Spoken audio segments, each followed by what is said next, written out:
All right, now, everybody. Quiet, listen to me. We're going to start a show. Now, some of you people have been with me before. You know it's going to be a tough grind, but we're going to have a show.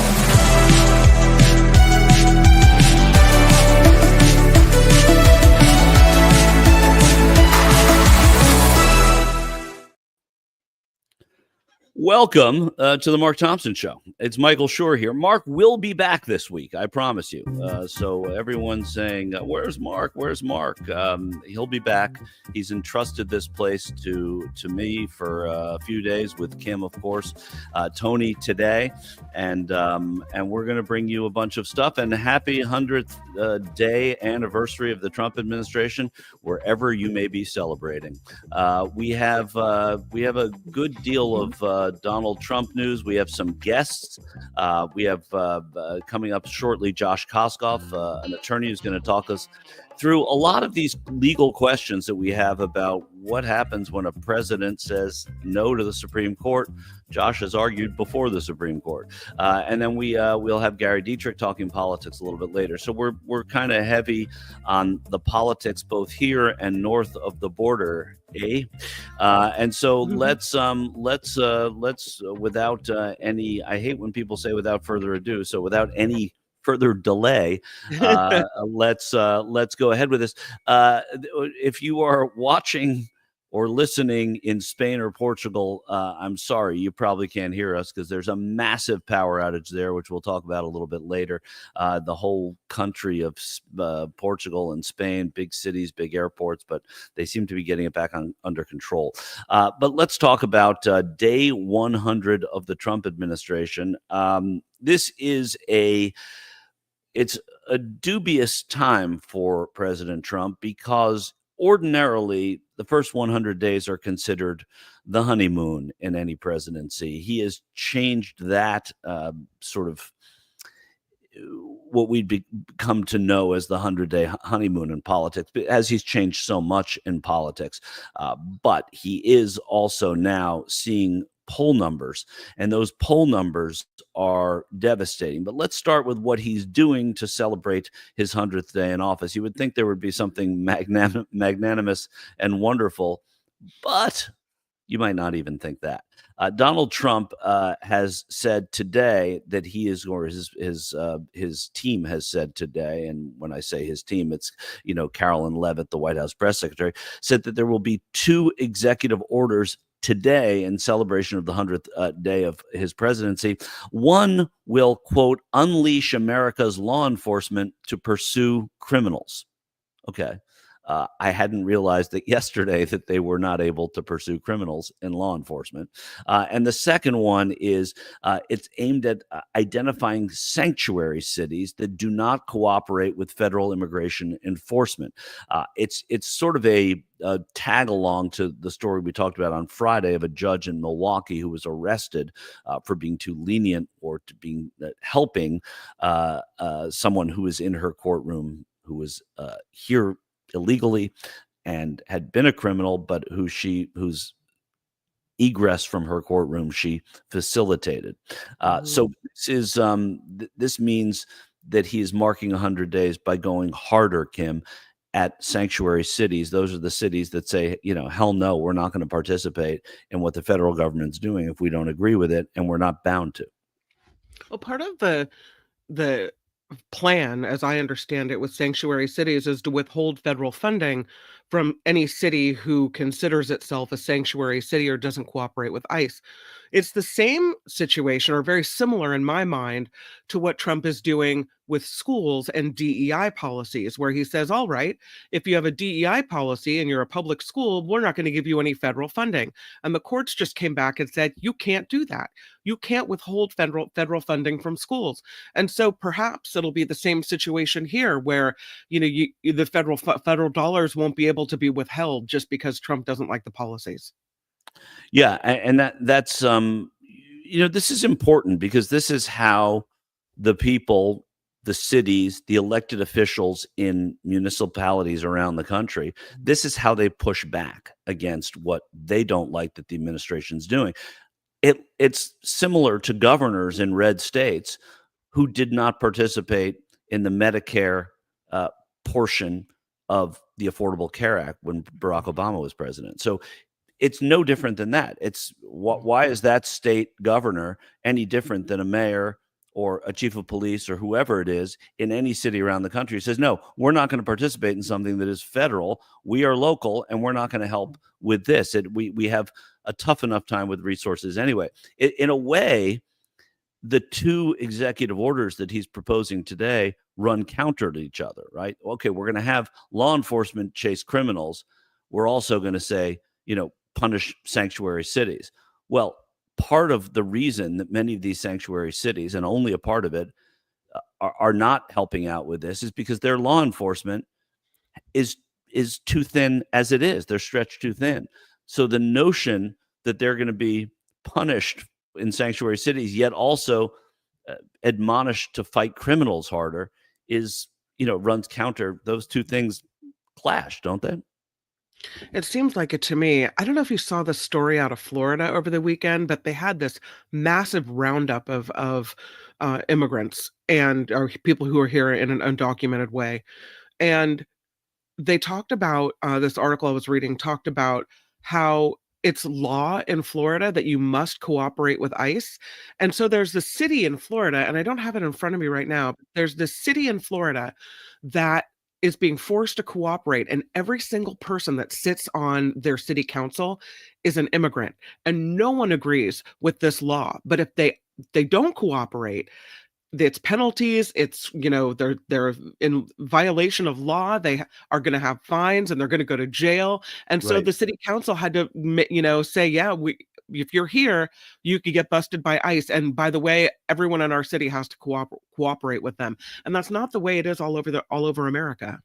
Yeah, and it isn't. Yeah. And also the good thing about part of what Trump is doing is that it sheds light on the fact that this is happening, right? That we Mhm. don't know on the daily that this is happening, but it's happening in cities like the one you're talking about in Florida. And I don't know that particular instance either, but in cities all across America that are being, are caught in the crossfire of this and being threatened Mhm. basically for not cooperating with the federal government when they're not bound to do that. There is a federal enforcement of that. So, what we have, and I'm not going to get into it now because it's too interesting and will take too long to go through the polling on the president's first 100 days, but we will later in the show. We have Gary Dietrich joining us as well to talk politics, and maybe we can crunch some of those poll numbers with him. But Yeah.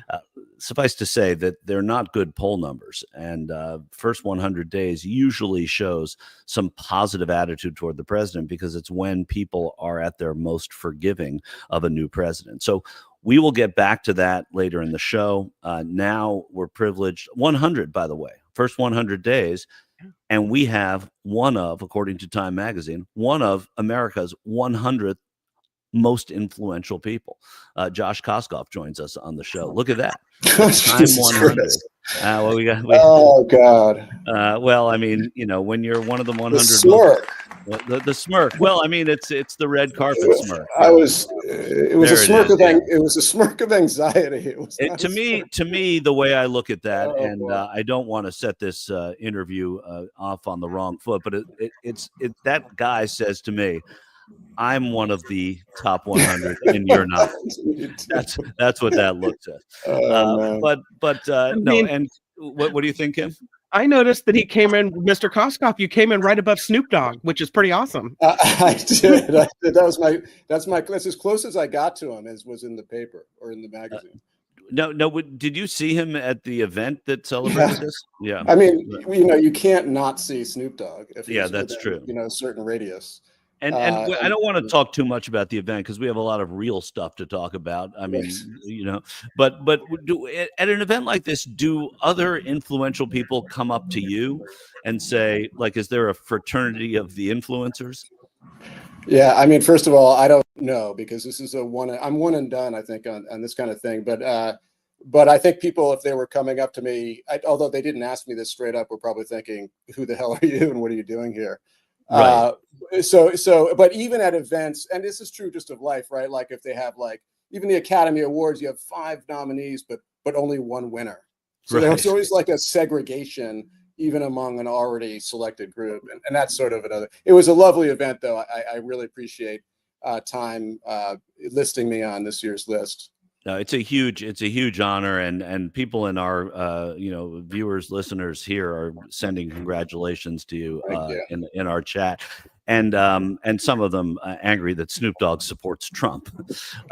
So Yeah, I don't think I knew that at the time, but somebody mentioned that. yeah, well, he played at his inauguration. I don't know that means he Yeah. supports him. I think I think Snoop Dogg plays wherever someone says, "Hey, Snoop Dogg, do you want to play?"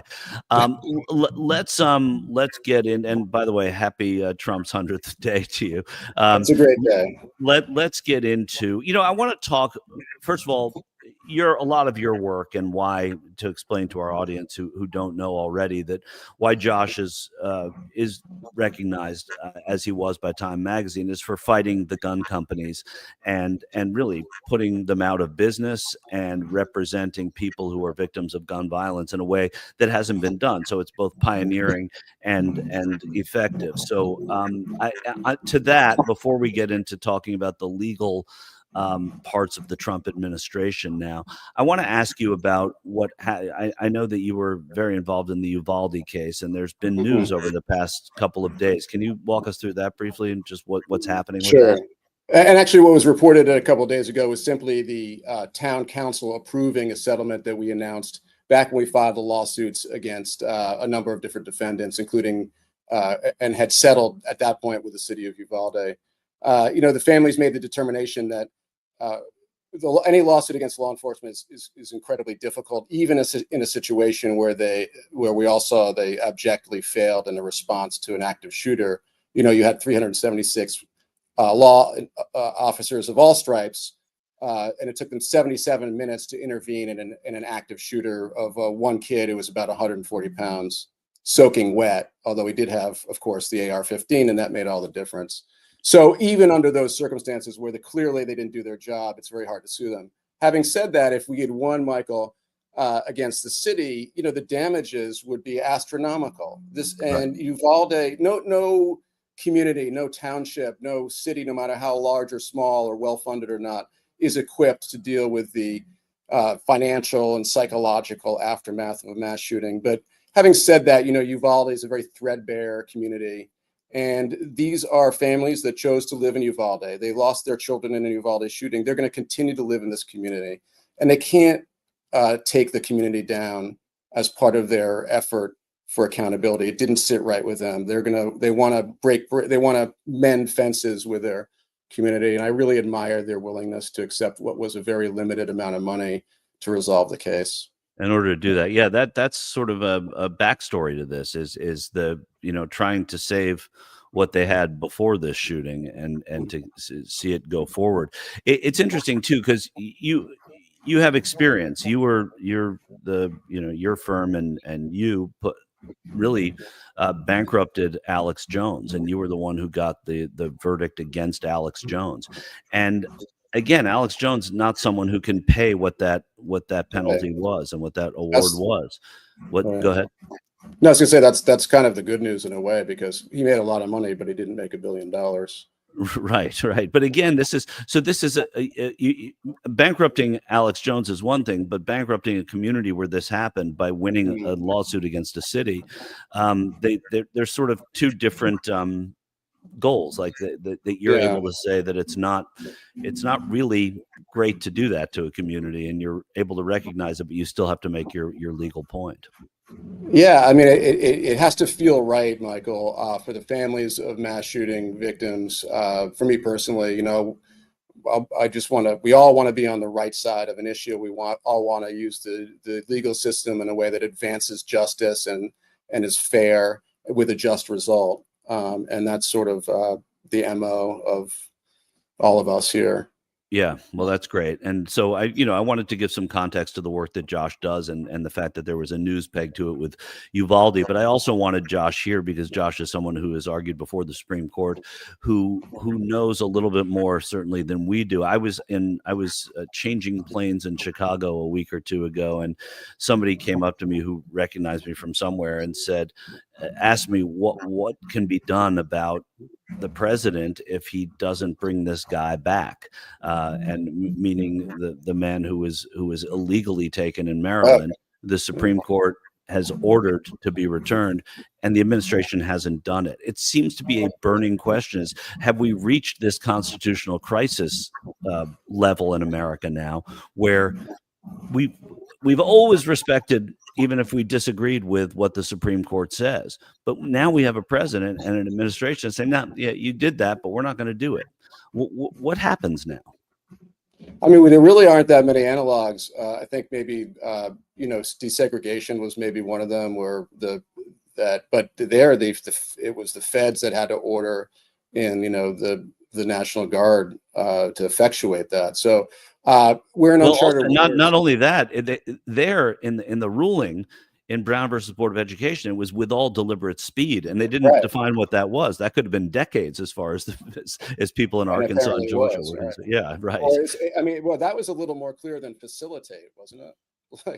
Yeah, that's true. Yeah, I mean, facilitate is not exactly a specific word that designates a certain specific act or timeliness. And so. Right. And to explain that to people who don't know, they're saying that the administration is ordered to facilitate the return. Right. So what does that mean? And, so the administration has a little bit of wiggle room, in my view. I think this is a burning question. Look, if we're not in a constitutional crisis right now, check back, next Monday, because envelopes are being pushed beyond which they've ever been pushed. So I'm not the scholar to address this historically, really. And just to correct you, I have argued before the Supreme Court, but not the Connecticut Supreme Court. I successfully avoided arguing in the U.S. Supreme Court in the Sandy Hook case, which was by winning in Connecticut, you were by winning and then beating back their petition for certification. But that's sort of irrelevant to your question. So yeah, I think as lawyers, this is a call to arms. I can't remember. There hasn't been a time in my lifetime, or possibly any lifetime in this country, where the profession has been under such a great threat, and where we're called on to stand up for the rule of law directly by the executive, by the president. Right. And he's going after lawyers clearly because lawyers are the last straw. They're the last bulwark against his dominance of all branches of government and his ability to do whatever he wants to whoever he wants. Otherwise, he wouldn't be targeting private law firms and individual lawyers. Yeah, I want to push back a little when you say, if this isn't a constitutional crisis, let's see what's coming down the pike, because to a lot of people, we're here, right? We're here because you have an administration apparently defying the Supreme Court, and there doesn't seem to be much that they can do about it. Not to mention there's other, now I don't know the legal analogs to it at all, and I don't know if Brown is or not, because I'm not a lawyer and I don't know that, but that's why what I think I'm saying is echoing with what a lot of people who aren't lawyers are saying, is if not now, then what is a constitutional crisis? He's defying a court order. I mean, that's right. The constitutional crisis, but what matters is that he's defying the order. So, I don't know what happens. Nobody knows. Okay, so call it a constitutional crisis. What does that mean in terms? What happens next? I think is your question, Michael. And since he's the only one, since he has the executive authority to order intervention by the United States government, he's not going to. That would be normally how you might address, a governor not doing or following a legal decision of the federal courts. But who is? It's like if the universe is expanding, what's beyond it? There's nothing above that. So right. I think it's begging the question, and that's why we're bursting apart at the seams. Do you? You must have peers, if not colleagues, who are conservative, certainly peers, who talked to about this, and I don't know if they're, and I'm guessing because I haven't asked you this, but are there people that work at some of these law firms? Are there people that you've spoken to, either I say off the record, but just at legal conferences or whatever, who are discomfited by what is going on and how the administration's going after these law firms? Yeah, I mean, to give you an example, it's a great question. To give you an example, WilmerHale, which is a big notorious firm, has decided to tell the president no, that they're not going to take a knee and do whatever and do pro bono work for his self-serving interests. They're going to challenge his executive order for what it is, which is a blatantly unconstitutional effort to bend law firms to his will. And they had and leading the charge for them is the conservatives' number one appellate lawyer's number one go-to guy named Paul Clement. And Paul is a very well-respected appellate lawyer who almost universally, in my view, is on the wrong side of an issue, because it's just the different interests he typically stands up for. So he wrote a absolutely compelling complaint challenging the executive order, and it's to your point. So we're finding an all hands on deck. Throw away what your position is. Throw away whether you work for big oil or for victims of a mass shooting or some other type of clients. This is too existential a threat to our belief of our role in the law and the legal system's vital role in our democracy.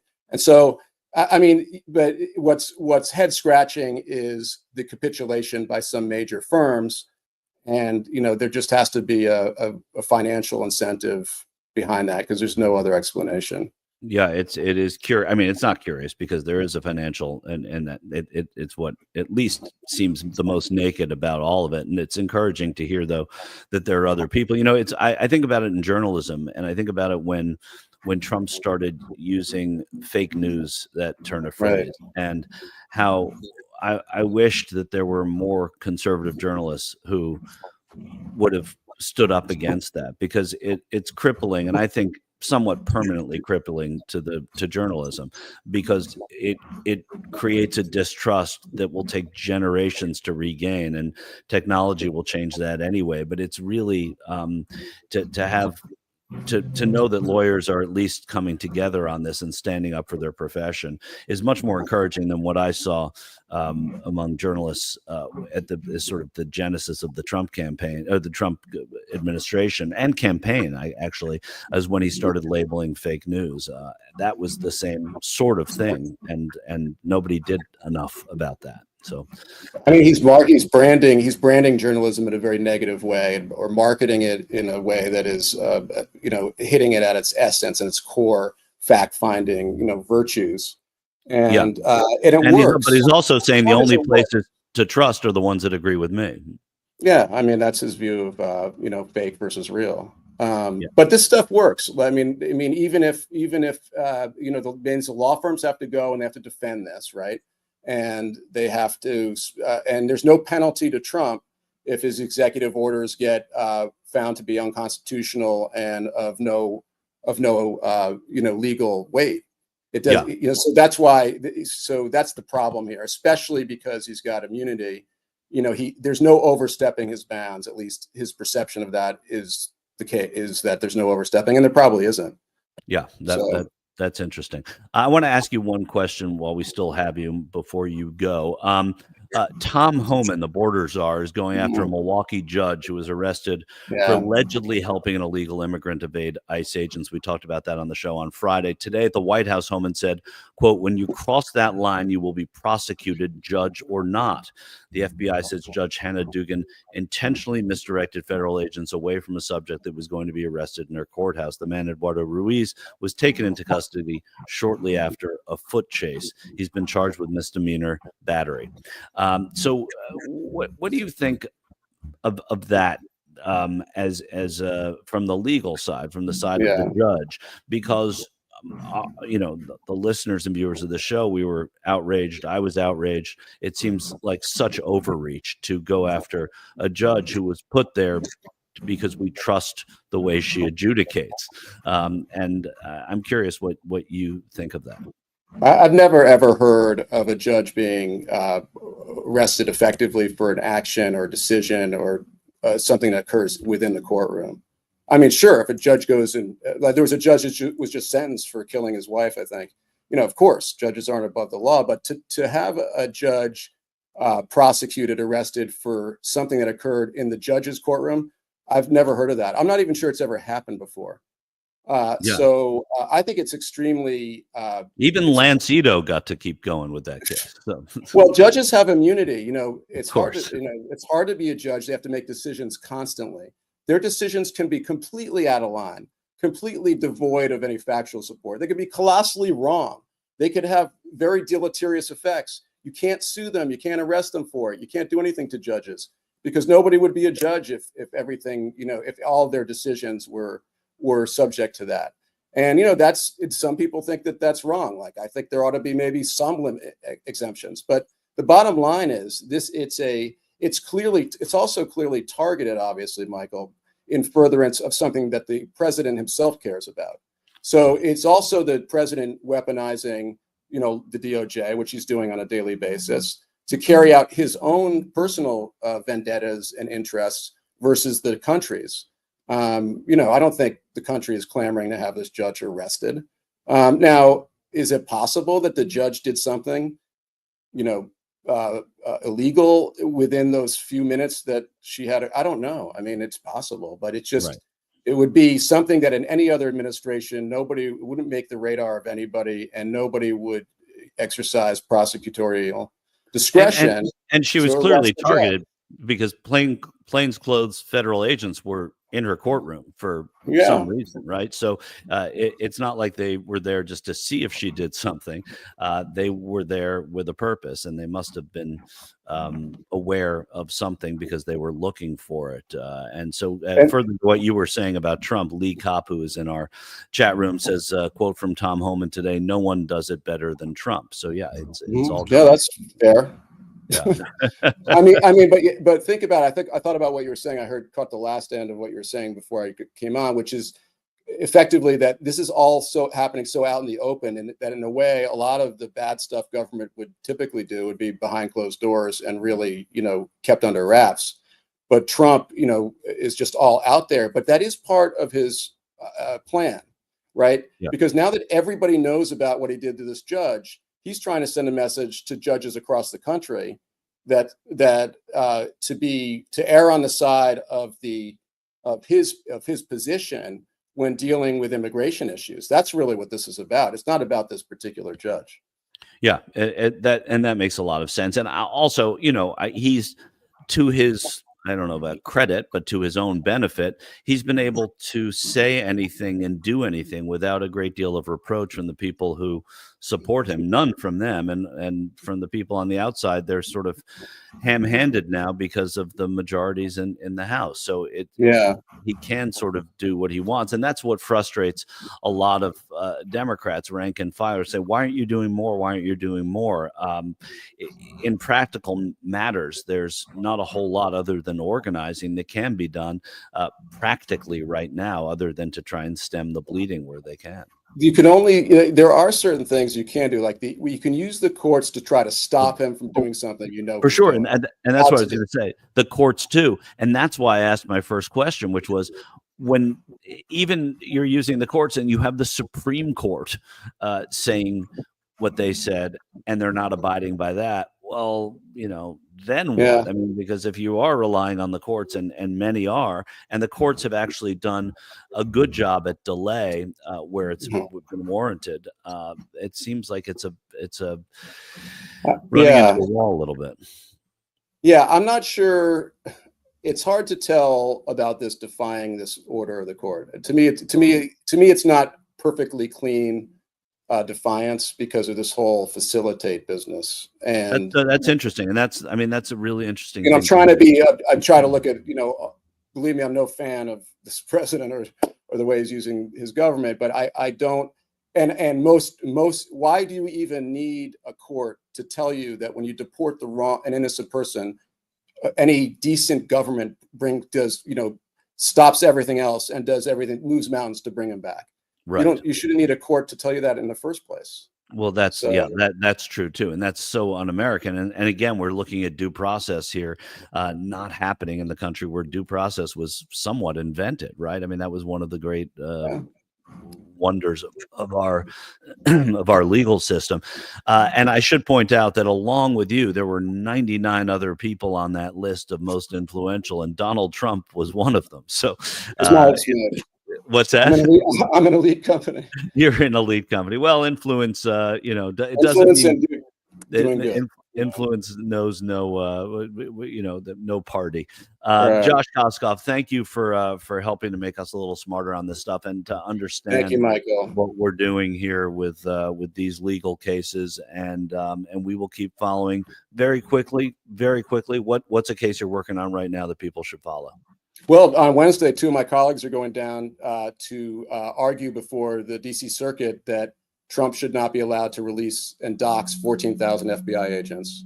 So that's the case on Wednesday. So that's what us getting that injunction and maintaining it. Yep. So there you are. That's how you people fight back, and you have the legal community going after Trump for doing the things that are upsetting to so many Americans who don't have the political power now, but hopefully we'll see the power wielded in the courts. Josh Koskoff, thanks so much for coming. Thank you, guys. I appreciate it. Oh, thank you. Appreciate it. Yeah, the fans love you. Okay. So, yeah, I mean, it's interesting. I'm almost comforted by what Josh said about the ruling, Kim, in that he's saying that, look, in the legal world, they look at every word and it's facilitate. It doesn't say how that should be facilitated or when. It's frustrating, but at least it's not the bald defiance that we see in it. I wonder if judges, especially justices on the Supreme Court, do that on purpose and leave wording open to interpretation so that that it's not so obvious when the clash happens, when the orders are completely ignored, so that the country can still go on without this this head-on crash. Right.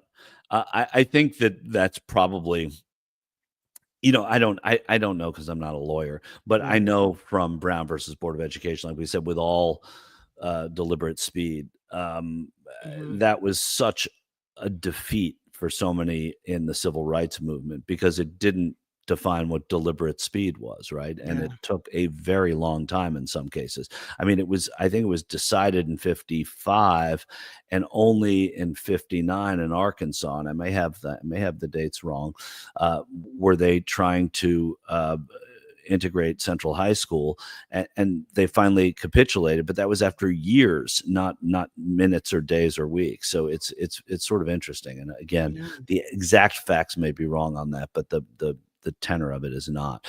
So we will move on with our parade of guests, which I think ends today with Gary Dietrich, but we're happy to have him here to talk about the 100 days and everything that we were talking about at the top of the show is going to be here in polls. Gary, thanks for being on the show today. Thanks for joining the Mark Thompson Show without Mark Thompson. Hey, Michael, good to be with you here today. Yeah, no, I'm really happy to have you. I wanted to talk with you about a few things, and I'm going to open. It's not a blind side, but I think it's a way of talking about Canada and America. Today is election day in Canada, and as we look at Trump's polling numbers, which we will do in a moment, we're going to see, too, that he's having an effect north of the border. So you have Pierre Poilievre, who is a conservative candidate, and Mark Carney, who's a liberal candidate. The Liberals are the party of Justin Trudeau. He resigned. He made Carney became the prime minister, and then they called an election. And the Liberals in Canada over the past couple of years have been in terrible shape. Their policies were not working for Canadians, enough Canadians. That Trudeau as the head, they grew tired of him. They were up by about 20 points, and this election was meant to be a slam dunk until what happened, Gary? Well, Michael, you hit the nail on the head. It's being said in Canada today that this election is all about somebody who's not on the ballot. Yeah.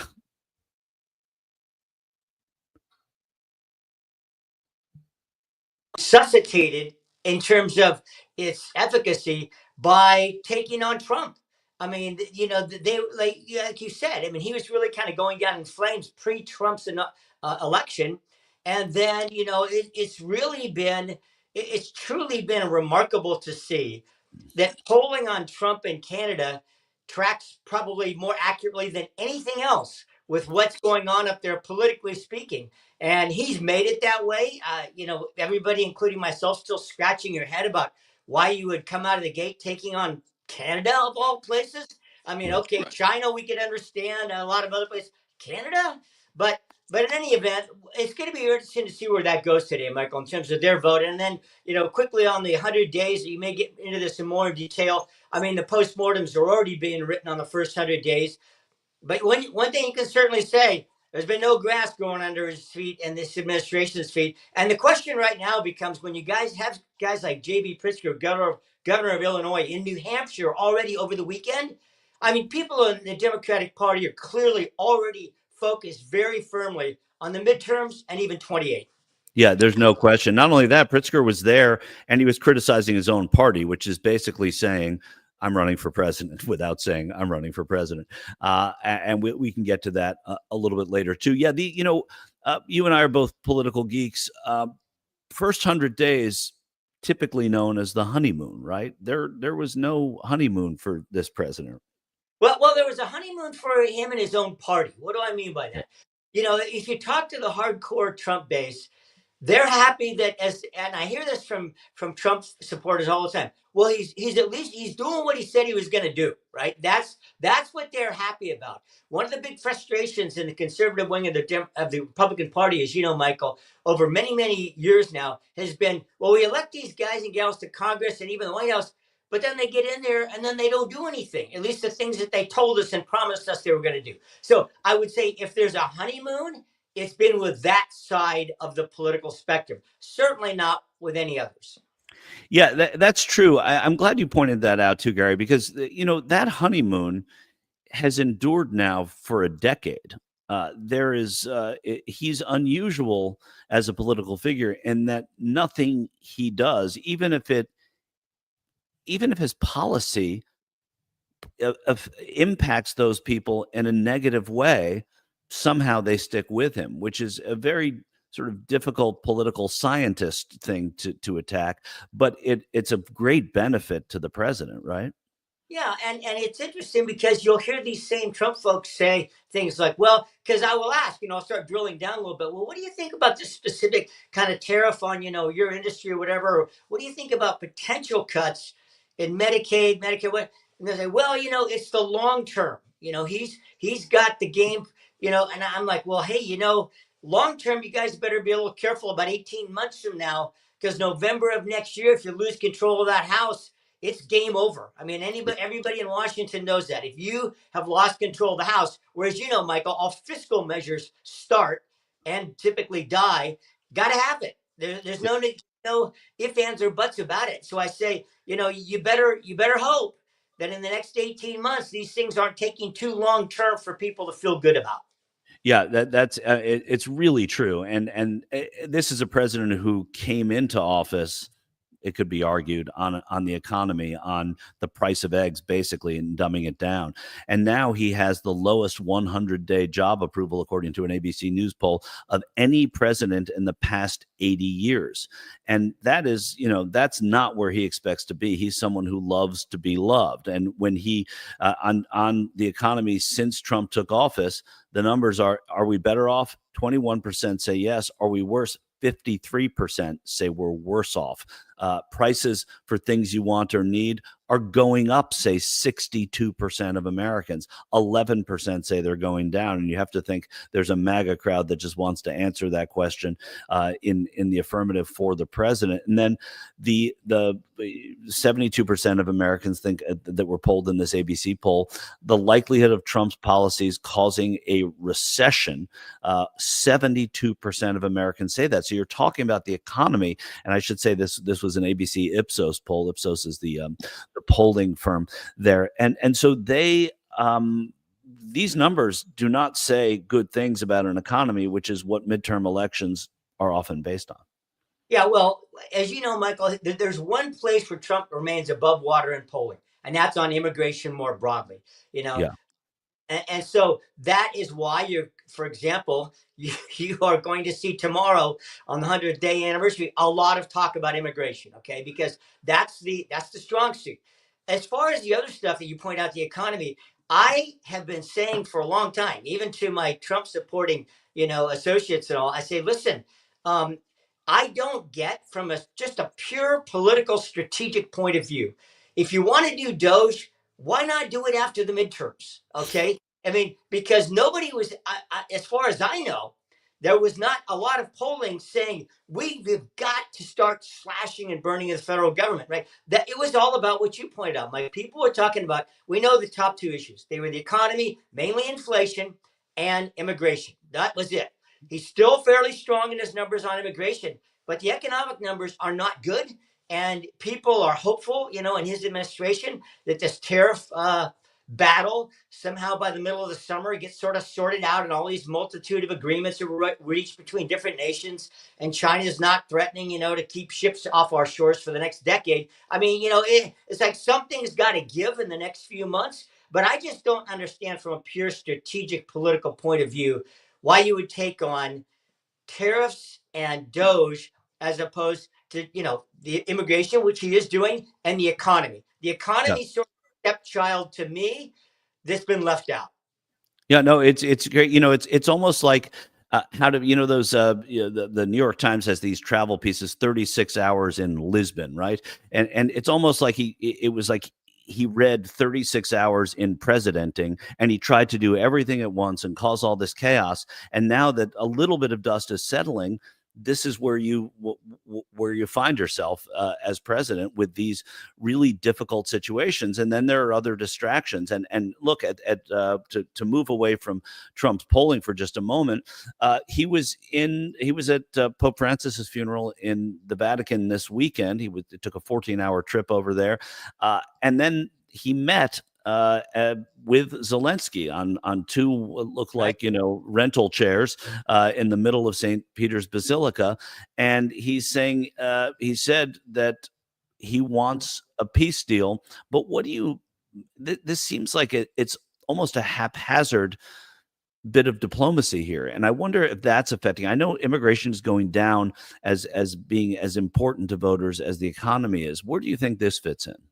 Well, I think that, I'm going to say sadly, let me touch on one other one real quick. The whole Israel Gaza thing is almost off the political radar screen. I mean, it's amazing to me that it has nearly disappeared in one sense. So let's shift to Russia, Ukraine. You know how it's going right now, Michael. It depends on the week who Trump's upset with. I mean, Right. one week it's Zelensky, and now all of a sudden, with Putin launching these crazy attacks in Kyiv and things like that last week, now he's threatening Putin again.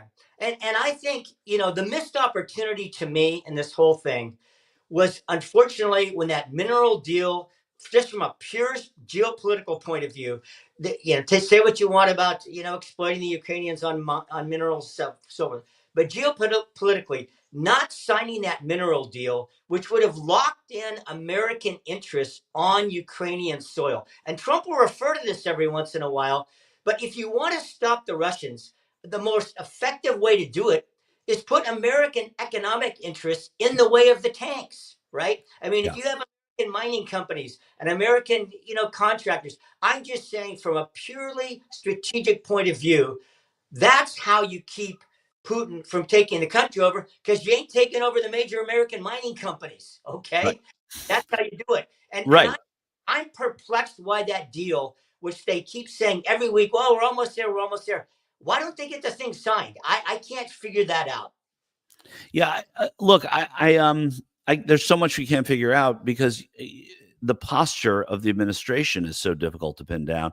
As we were just talking about on tariffs and the flip flopping on tariffs, on doing it, the timing of when they did these tariffs and when they, as you mentioned, going after Canada, even rhetorically, but actually with tariffs. So there's so many things that you question, that at a certain point, it is incumbent upon the administration and the president to kind of, sweep things into a neat pile, and they seem unable to do it because of all the fires they started at the beginning of these 100 days, and at the very, very beginning, day one, when that was the day that he said that he would be okay being a dictator, but that was just day one.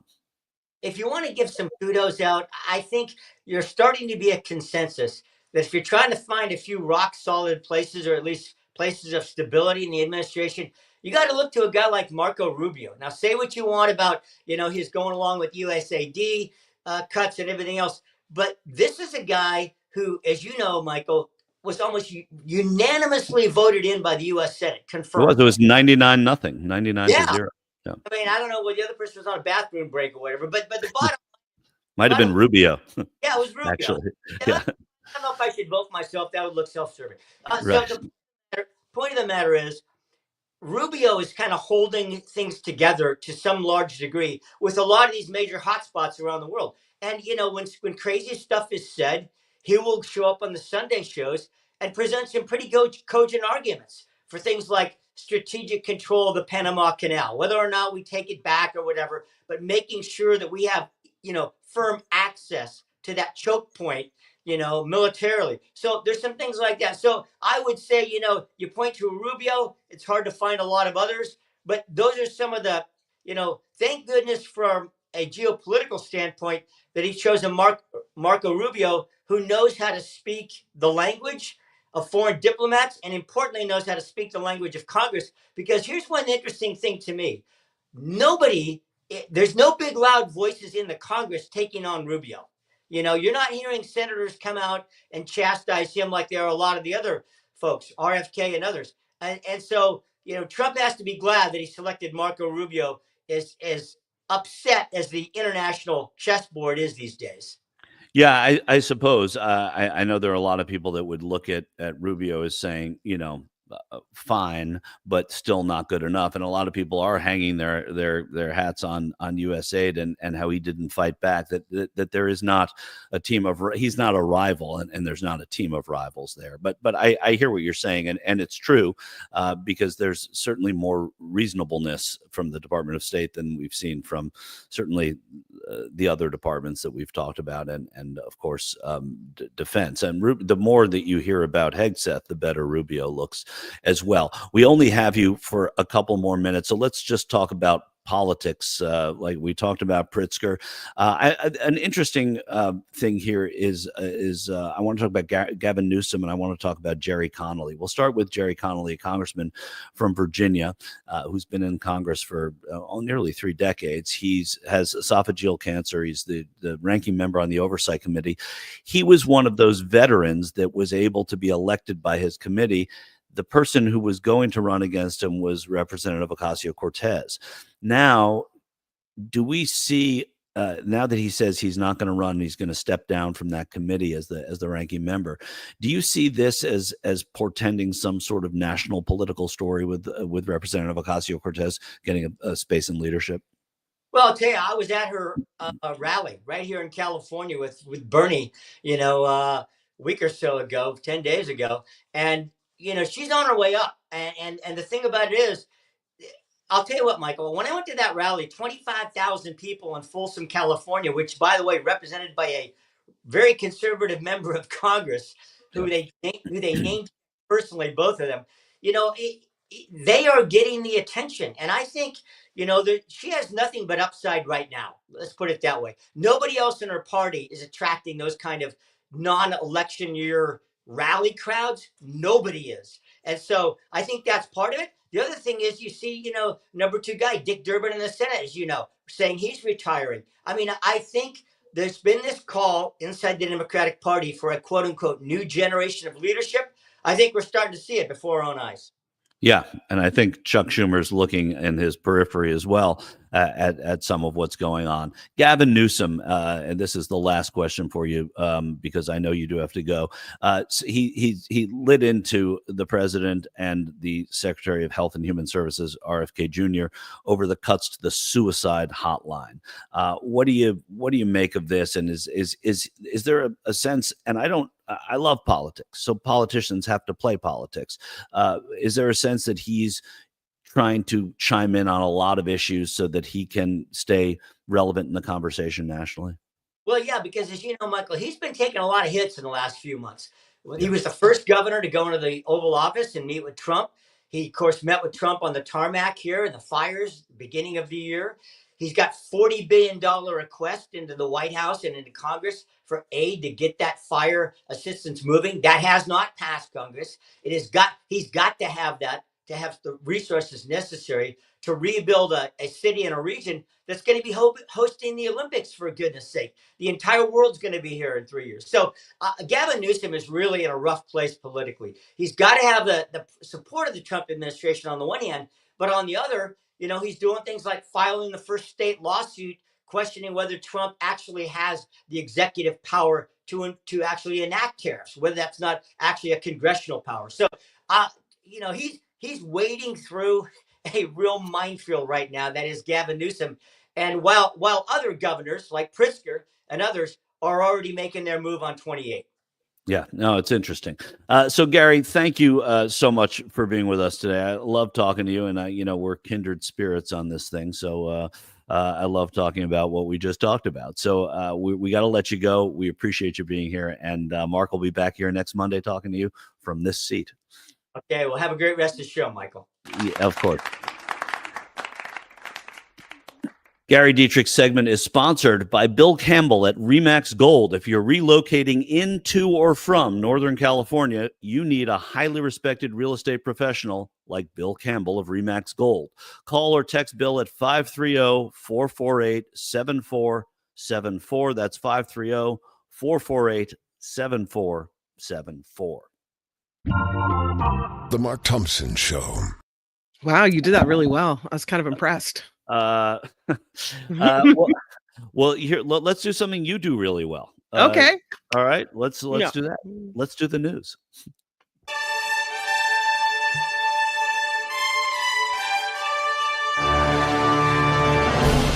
On the Mark Thompson Show, I'm Kim McAllister. This report is sponsored by CoachellaValleyCoffee.com.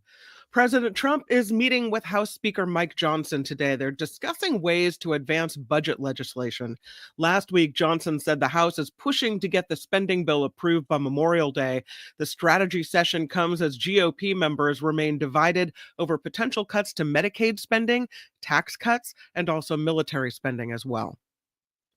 The White House is highlighting President Trump's immigration crackdown as his 100th day back in office approaches. I think it's tomorrow is 100, right? Press Secretary Caroline Leavitt said the president will sign an executive order on law and order and sanctuary cities later this afternoon. There are yard signs displaying the mugshots of so-called illegal immigrants who have been arrested during Trump's first 100 days. They were put all over the White House lawn this morning in a big display. Border czar Tom Homan is going after a Milwaukee judge who was arrested for allegedly helping an illegal immigrant evade ICE agents. Today at the White House, Homan said, when you cross that line, you're going to be prosecuted, judge or not. The FBI says Judge Hannah Dugan intentionally misdirected federal agents away from the subject that was going to be arrested in her courthouse. Eduardo Ruiz, the man in question, was taken into custody shortly after a foot chase. And now the judge, they had a big, I don't know if you saw this, Michael, over the weekend, but they had her perp walk. They made sure they got that on camera and put that on all over the place. Yeah.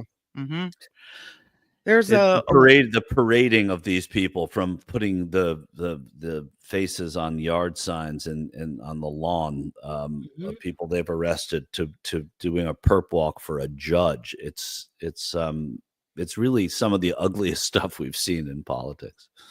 Something else pretty ugly, my friend. A lawyer says 2 children with United States citizenship were deported along with their mother to Honduras last week. The children and their mother were allegedly put on a flight to the country on Friday. The same day, another U.S. citizen, a child, was also sent there with their mother, who is an undocumented immigrant. Lawyers for both families said the mothers were not given an option to leave the children in the United States. However, border czar Tom Homan said federal immigration immigration agents did give the mothers a choice of whether to be deported with the children or not. All of this comes as the Trump administration continues to ramp up immigration enforcement across the country. I didn't think that was allowed. I didn't think you could deport a United States citizen, but I guess they're saying it was a family decision. Yeah, right. My family decision is no, don't deport the family. Nearly 2/3 of Americans disapprove of President Trump's tariffs. A new ABC News Washington Post Ipsos poll released Friday reveals 7 in 10 think these tariffs will increase U.S. inflation.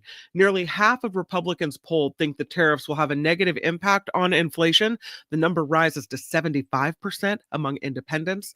59% think President Trump's tariffs will have a positive impact on creating manufacturing jobs in the United States. That includes 90% of Republicans, 60% of independents. So interesting polling numbers there. Yeah, for sure. I mean, all these polling numbers that we've been looking at, and we talked about with Gary, and you bring up here, they would be devastating to any presidency. But exactly what Gary's saying is that the people who stick with him, who give him the honeymoon, the permanent honeymoon, are what keep him in place. And he's surrounded himself, as most presidents do, with people that agree with them and are yes people and nod their heads. But the flavor is a little different here. They're no matter what, they stick with him, as opposed to others who have seen, even Republicans who have seen people leave out of principle. It'll be interesting to see what it takes, if anything, to shake the minds of these people who are so entrenched in the whole MAGA land. Right. And what Tony has up there now, the Trump approval on the issues from ABC News, immigration, right? 46, he's underwater on immigration, which is the only issue that he seems to have a better beat on, in terms of public opinion than any of the other issues. And so he's underwater on immigration too. To see this presidency floundering on immigration when, the people who are anti-immigrant or think that our borders are too porous, they're the ones who are going to say, no, he's doing okay because he's pushing back on them. That's where they were during the election. So either this issue has plummeted in importance for people, or the president is really starting to take on water. Well, there's the idea before Trump takes office of deporting illegal immigrants or undocumented immigrants who are here and committing crimes. Gee, that sounds like a good idea, right? Yeah. Versus now what's happening, where these are people who haven't necessarily committed crimes. And as mentioned moments ago, U.S. citizens who are children who now are being deported along with undocumented parents, or, clashes in the courtroom, or people who didn't get their due process. The idea is different than the reality. Yeah, no question. California Democrats are leading the charge in demanding a Trump administration disclosure over tariffs. Senators Adam Schiff and Mike Levine have sent a letter to the White House, signed by 23 other Democrats, urgently demanding a full disclosure of financial dealings leading up to the president pausing tariffs earlier this month. The Democrats are suggesting some in and around the administration have violated insider trading laws. The letter states concerns that no disclosure reports have been posted on the Office of Government Ethics database since Trump took office. The letter also asks the disclosure be made public. I don't think they should hold their breath, Michael Shure. No, I don't either. And just it's Congressman Mike Levin. He's not a senator yet, but I'm sure he wants. No, I know. I knew it was wrong as I said it. I'm like, that's why I paused. I'm like, senators, no. Right. But yeah, no. I mean, this is. But again, let's just talk about this in the context of how Democrats are frustrated that there's no pushback, right? This is how they have to push back. This is how sitting members of Congress have to push back now in ways that aren't bringing legislation to the floor that won't pass. It's rhetorically, it's taking people on in the courts, and it's doing what Schiff and Levin are doing. Bringing the attention of these issues to people is as important in some ways than having a bill that loses terribly because of the imbalance in Congress.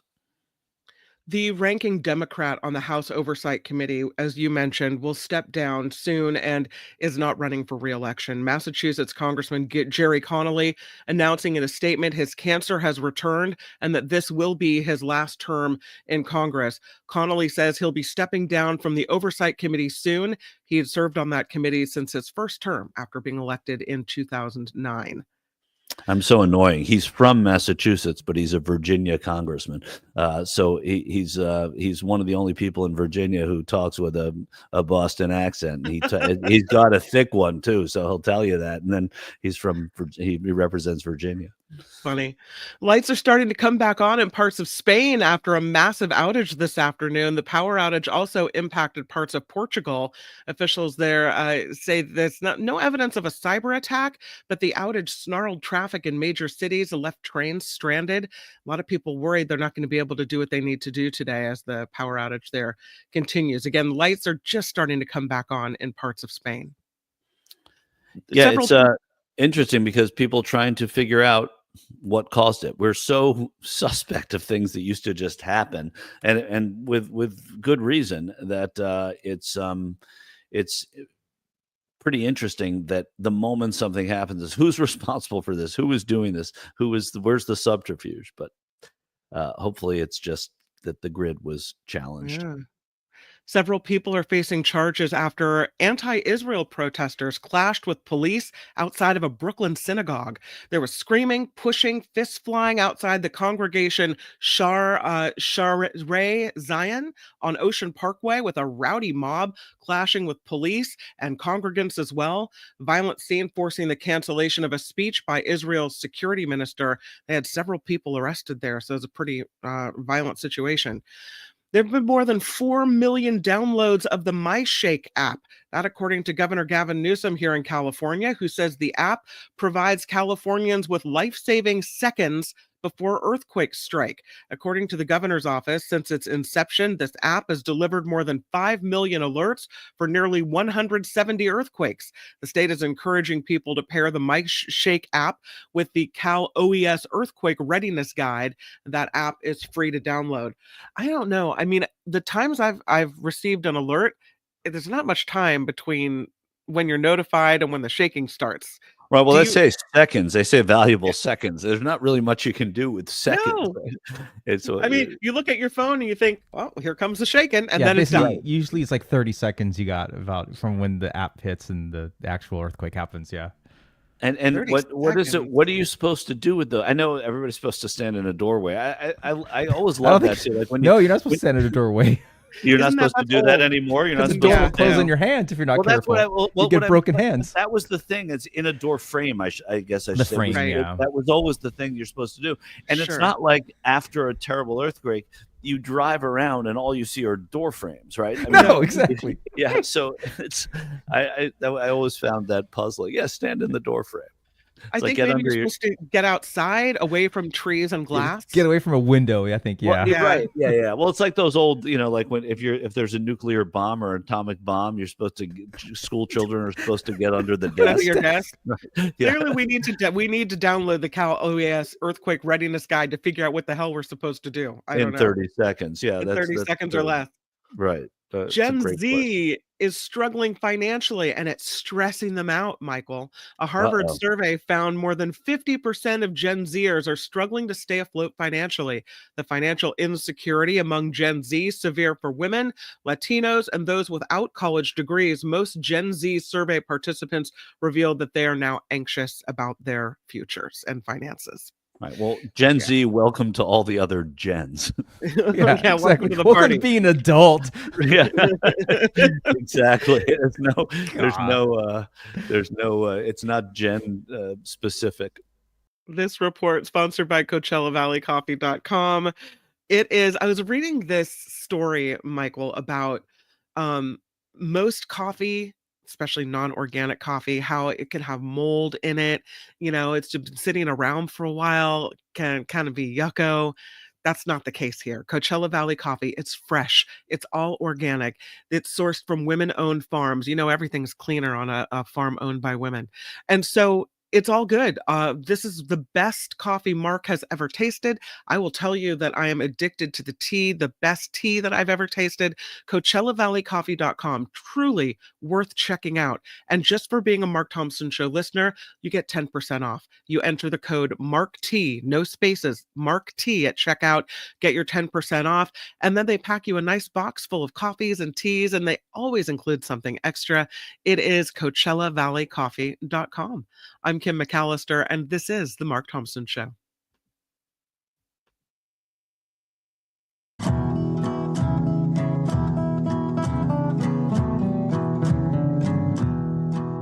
Mark Thompson Show. This is Mark Thompson.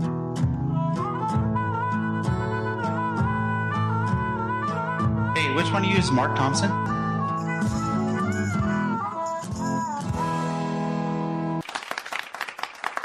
Not me. I'm not Mark Thompson. But Mark Thompson will be back later this week. You get your little Marky back, but you're stuck with me for a couple days, and that's just the way it is. I love doing it, so I have no apologies. And Mark should apologize, because every time they put that interstitial up with the mug, I look at my coffee mug, whichever one I'm using that day. Today, it's the Ebenezer Baptist Church mug that you might be able to see here. Oh, yeah. And yeah, I'm looking at Atlanta, Georgia. But it's never, ever a Mark Thompson Show mug. Yeah, it's a disappointment. I thought he sent you one. Yeah, that's what he says. He tells people he sends the mug, and there's no mug. Yeah, well, it's sort of, now I think it's kind of a shtick with him. But I can, I can be angry with all of you. That means you're never getting Mark one. No, that's become a bit, right? And Mark loves a bit. Interstitial's a ding word. Yeah, well, I guess it might be. It's because it's a word that people use in an industry, which is always pretty dingy. Kelly Malloy, thank you for contributing to the show earlier. Every bit helps, so thanks for doing that. Michael Shure here with Kim McAllister and Tony, and we're there's the chit for 18 bucks. I guess I could get my own mug, right? And I could just, it should be given to you. I could get my own, and then I could expense it. You could do that. That's what I should do. True. We'll see where that goes.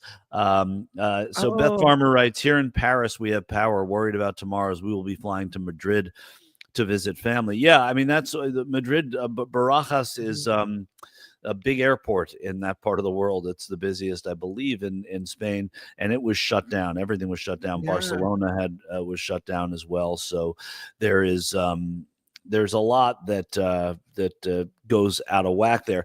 I guess they're resolving it, Kim, according to what you were saying. Michael Diaz, Michael, does Mark Thompson work here anymore? We rarely work on the same day, so we have different shifts, so I never know if he's really still working here. It's still called the Mark Thompson Show. I believe he still works here. When I do my segment on Friday with him, we'll confirm, but he's supposed to be here on Friday.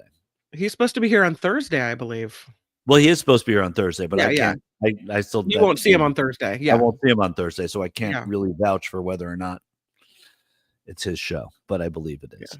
Randy writes, in an interview with The Atlantic, Trump said he runs the country and the world. Well, I believe that he believes that, and I believe that is sort of the American exceptionalism, the America First idea, and it's an old trope now. I mean, there's an election going on in Canada today that will probably elect a liberal candidate in a country where that liberal party was down 20 to 25% because of Donald Trump. So if he runs the world and Poilievre on the right loses and Carney on the left there wins, then he doesn't run this part of the world. And he runs most of this hemisphere, but or most of this continent, but not Canada.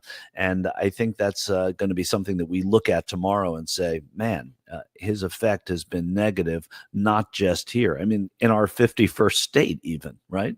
He wouldn't win Canada's electoral votes. That's interesting, because he's saying today, being the Canadian elections, that they should just vote for him. That they should vote for him and become the 51st state, that he should win the election in Canada. Mental note, you're not on the ballot, sir. Yes. Yeah, he's man, that's incredible that they should vote for for Yeah. 51st state. Yeah. The way he perceives the world is very different. And not only that, the people who vote for him don't care about how he sees the world, which I think is encouraging, because when I do believe that when he is off the stage, and I've said this before, but having been out there with him, covering him both intimately and from afar for about a decade, what I've learned about the people that support him is that I think that there are a lot of temporaries in there. There are a lot of people that are going to the concert because he's playing, and then once he's off the stage, they're not going to be part of going to that festival anymore. So I do think there are reasons to be hopeful. That doesn't mean that all of them aren't going to stick around. There's some people that got into it and love it, and they love owning the libs, and they love being anti-democratic. And I swear that if somebody who is a lightning rod on the left were to be a candidate for the president next time, it will bring a lot of them out, which is curious because the issues espoused by the American far left right now are issues that would appeal most to so many of the people that support him, but they don't see through that. They see the us versus them, and that's all that matters to them. And the Republicans do a very good job of telling people what the other side believes, when the other side doesn't have that in their platform at all, and it works because they have such a good media structure. Well, here's what he said on his social media today. He suggests that Canadians should vote for him because, quote, elect the man who has the strength and wisdom to cut your taxes in half, increase your military power for free to the highest level in the world, have your car, steel, aluminum, lumber, energy, and all other businesses quadruple in size, all caps, with zero tariffs or taxes if Canada becomes the cherished 51st state, state of the United States of America. Trump said, America can no longer subsidize Canada with the hundreds of billions of dollars a year we've been spending in the past. It makes no sense unless Canada is a state. I love how increasing the military power would somehow be appealing to Canada.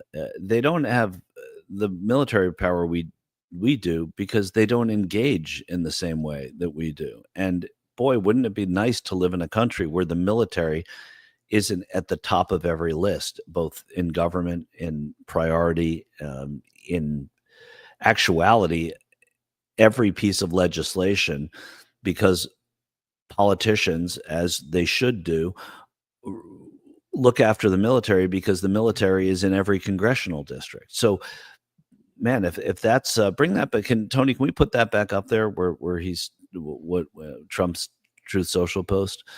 Because we can go through all of this, right? I mean, so I went out of order there. If they become the cherished 50 for no more artificially drawn line from many years ago, right? I mean, every line is artificially drawn from many years ago. The one from, between Georgia and Florida is drawn artificially from many years ago. So, without those artificially drawn lines, he doesn't become president. If they drew different lines, he wouldn't be president. But I mean, when he said increase your military power for free to the highest level in the world, as if Canadians want that. I mean, the notion that he thinks Greenland wants to be part of America, that he thinks Canada wants to be part of America, the second biggest geographic, in land, biggest country in the world. There's just such a naivete about the way he goes into it. So it is still, even though it's not us versus them, he looks at it as just us. It's this America first thing. Everybody would want to be American.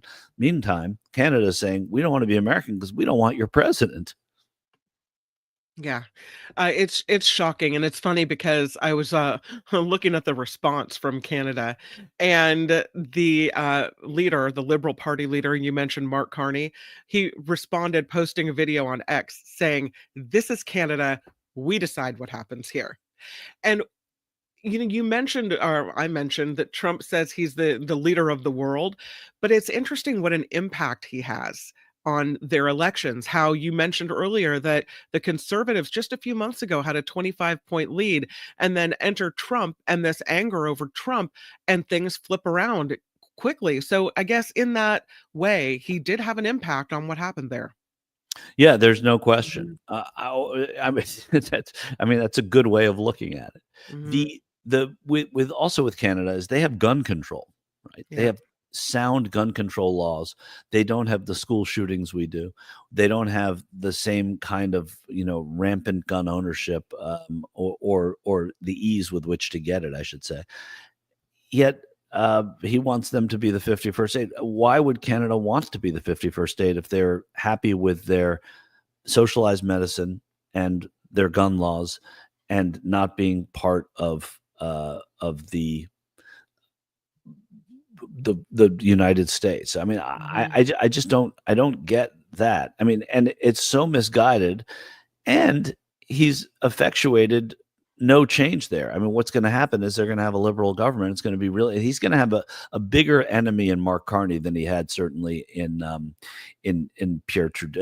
Justin Trudeau. That dates me a little bit. CC Ryder asked me, Michael, have you asked MAGA voters if they believe Trump is the chosen one? Many believe a prophecy told about him in 2011 on the 700 Club. It is on YouTube. I saw it play out in real time. Yeah, Pat Robertson was a big Trump fan, and many of them think that there is that he is a child of God or sent by God. And yes, I've talked to them about it. And those are some of the. I will say that those are. Even within MAGA, you can find crazy if you think MAGA is crazy, and then you can find super crazy within MAGA. I think that a lot of the ones who are the most religious, most of what I heard, certainly this cycle, was how Trump was put there, that divine intervention stopped the bullet from hitting Trump.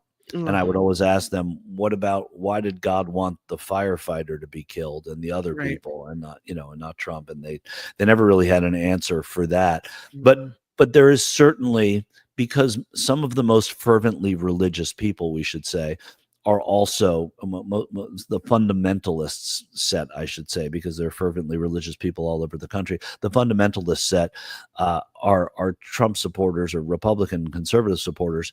They do think that God has a hand in Trump being the president. And that's why he was able to, the least godly person running for office, was able to win the most conservative religious vote in the country. Not only that, he also delivered for them. He made promises and delivered for them, which is important, especially when it comes to the Supreme Court and Roe versus Wade. One of the most interesting things that the religious right does is they're very good at a wink and a nod. So if you look at an election like 2016, and I just find this interesting, so we'll talk about it for a second because CC asked that question, that the religious, when I was there covering in Iowa, for example, the primary that year in 2016, so many voters I spoke to said, there were Ted Cruz voters, Santorum voters, there were Rubio voters. I could never vote for Donald Trump. No, I'm a religious man. The church is the most important thing, my faith. He's done some very questionable things, et cetera, et cetera. Then you go back in the general election to Iowa and you speak to some of those very same people, the very same people I spoke to. And I can think of three right now that I spoke to in the Des Moines area who said to me, of course they're voting for Trump. So what they do is they play their cards right, as opposed to in that same year, you would speak to some of the very progressive voters who were on Bernie's train, and the train was doing well. And then when Clinton won the nomination, they said, "No, I'm not going to vote for Clinton. There's no way I'm going to vote for Clinton." The religious right is very good at knowing where their best bet is, right? And where things are going to be, if not perfect, better. And they became pretty perfect for them when it came to the judiciary and the type of people that the first Trump administration put onto the courts. So they did get what they wanted in that way. You mentioned Bernie Sanders, and we have some video of Bernie today. He's responding to Alyssa Slotkin, who's saying, why are you going around talking about oligarchy? That Americans aren't going to respond to that word. We don't know what an oligarchy is. We're not going to respond to this. Why don't you just use the word king instead? And Bernie Sanders comes back and says, do you think the American people are stupid? Absolutely not stupid. It goes to this conversation as well as to whether or not all of the comparisons to to Hitler, to this authoritarian regime rising, are going to backfire, or as boomerang, as an article I was reading says. But let's look at this video, Michael. Yeah. Ask you about something that your colleague, Senator Alyssa Slotkin, said. She said Democrats should stop using the term oligarchy because it's a phrase that doesn't resonate with all Americans. Are you missing a chance to speak to a wider audience, Senator? Well, geez, we had 36,000 people out in Los Angeles, 34,000 people in Colorado. We had 30,000 people in Folsom, California, which is kind of a rural area. I think the American people are not quite as dumb as Ms. Slotkin thinks they are. I think they understand very well when the top 1% owns more wealth than the bottom 90%. When big money interests are able to control both political parties, they are living in an oligarchy. And these are precisely the issues that have got to be talked about. Are you living in a democracy when Mr. Musk can spend $270 million to elect Trump and then becomes the most important person in government? Or AIPAC and other super PACs have enormous power over Democratic candidates? Those are issues that we have got to talk about. That is the reality of American society today.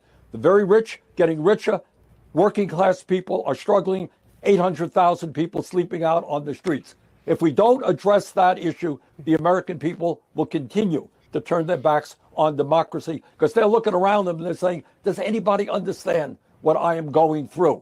And unfortunately, right now, to a large degree, neither party does. Thanks, Tony. Yeah.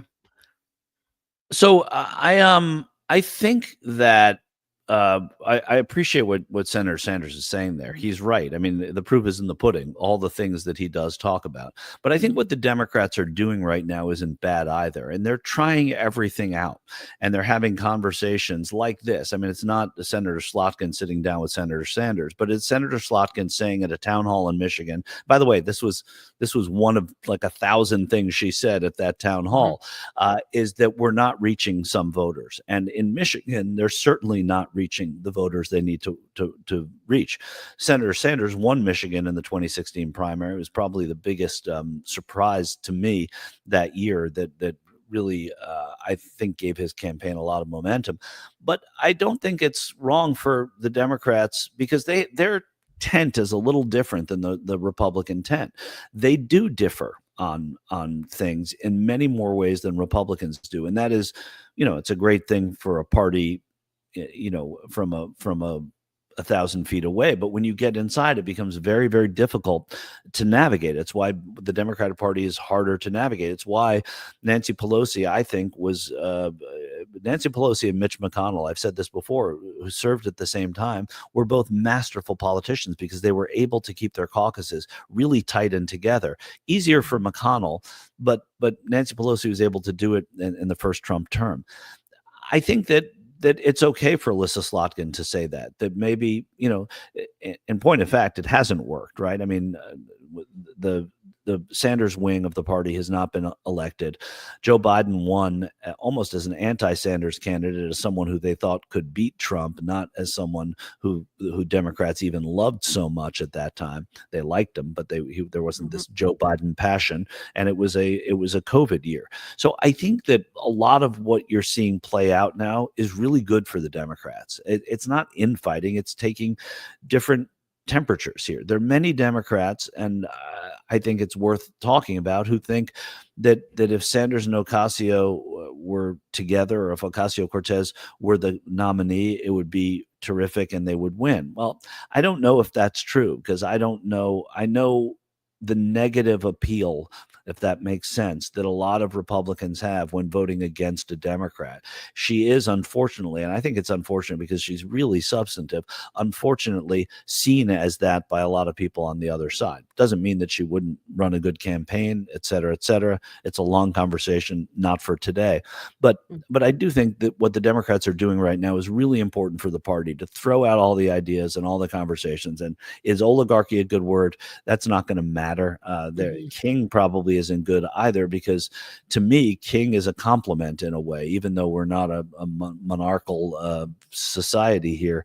King makes it look good. Oligarch makes it look as a negative connotation. It's just not a word. I think Slotkin's right that everybody understands, but when you put it into the other words, Sanders hits home with that. So I think it's important that they're having this conversation for their party. Would you like to do a chunk of Trump? Yeah, let's do a chunk of Trump. Why not? Let's do it. Let's do it. Open wide. Ready? Here comes your chunk of Trump. It's my favorite food. With your first bite, here's Mark Thompson. I have a feeling it's going to be beautiful. Or Michael Shure. Right. I have a feeling it's going to be very beautiful. I like a chunk of Trump. So, yeah, that's something that I wasn't familiar. We didn't do that last time, I guess, Toast. No, we don't do it all the time. It's a very special moment when this happens. And the first story is about the Signal controversy. And Trump is, now we have Signal once, Signal twice, then Signal put on the PC. Signal's kind of a scandal at the Pentagon, but Trump is brushing this off, saying he just really doesn't view Signal as all that important. And he is telling the critics who are a little concerned about Hegseth and Signal that it's just not a big deal. He said, I don't view it as important. I think it's fake news, so I just don't view it as important. There are people who have stood up and said, this is wrong. Like, this is so wrong. Former military officials saying, this is bad. What's happening here is really bad for America. And Trump doesn't think this is important, Michael. Yeah, I mean, it's consistent. I'll give the president credit here, because he didn't think it was important that Hillary Clinton had a private server. So, so to me, it's totally consistent. But yeah, no, of course he doesn't think it's important, because it's embarrassing to him that he put this person in charge of the Department of Defense, and as any president would do, he's trying to clean up the mess for his cabinet secretary. And if it doesn't go well, if cleaning it up becomes impossible, it's going to be something that they're not going to continue doing. There will be an expiration date on trying to protect Pete Hegseth, and if they get through this, then Hegseth should be okay for a bit. But I this is so predictable that he doesn't think it's important, and if I don't think it's important, then it's not important. That's basically his edict in political life. There is a leaked document that is from a draft of an Interior Department document that shows the Trump administration is considering shrinking the boundaries of 6 national monuments. Why? To open them up for resource extraction. According to this leaked draft of this document and insiders, the monuments cover about 5.5 million acres of land across the American Southwest, and more than 6.5 million people visit these places every year. They include the Grand Canyon area, this ancestral footprint of the Grand Canyon area, Ironwood Forest National Monument in Arizona, Chuckwalla National Monument in California, Oregon Mountains Desert Peaks National Monument in New Mexico, the Grand Staircase Escalante National Monument, and Bears Ears National Monument in Utah for resource extraction. Well, yeah, well, I mean, resource extraction, that's not a euphemism for anything, I don't think. It's probably, endangered species, different sands to be evaluated for their, their richness and whether or not they can support life. I'm sure that's all that this is about natural resources, right?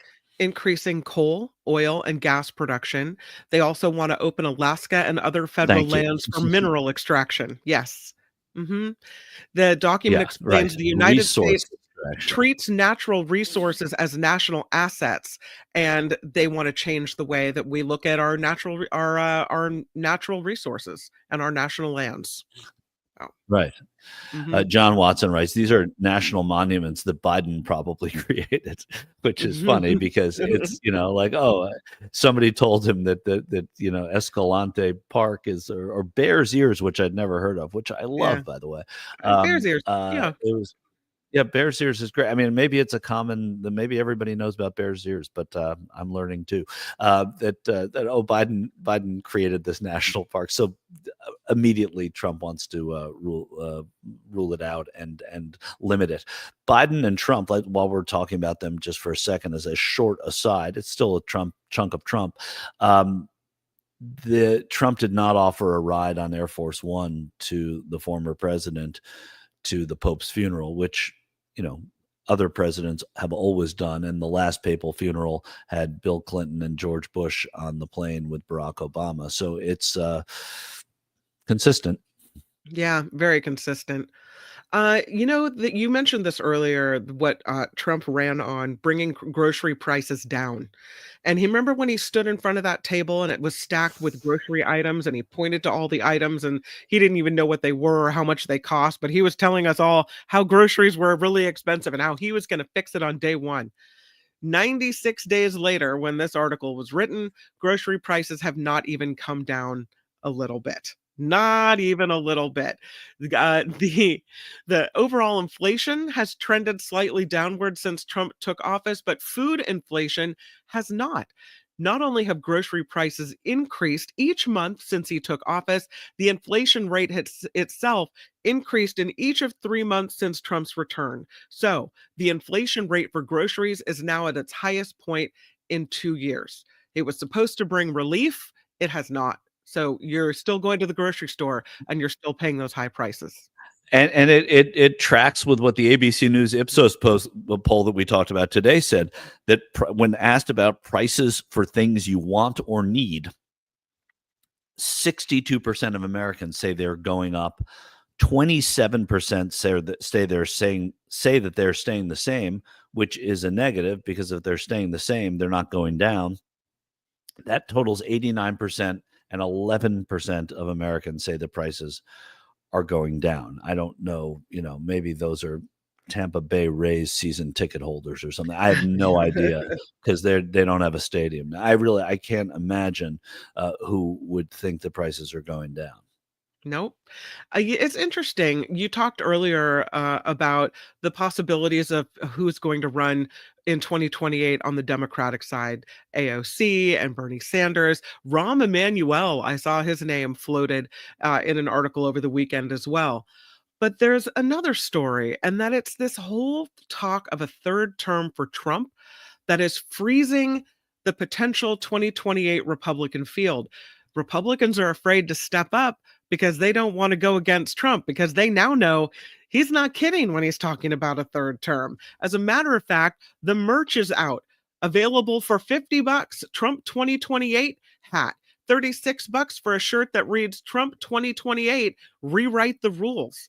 And so it's interesting that Republicans aren't standing up and that there's no scuttlebutt about who could be the candidate. Yeah, well, it's, and I said this, I think, in one of our segments here, or if not, I said it somewhere else, but I think here that that the Trump 2028 talk is really great for the Democrats, because it does do that.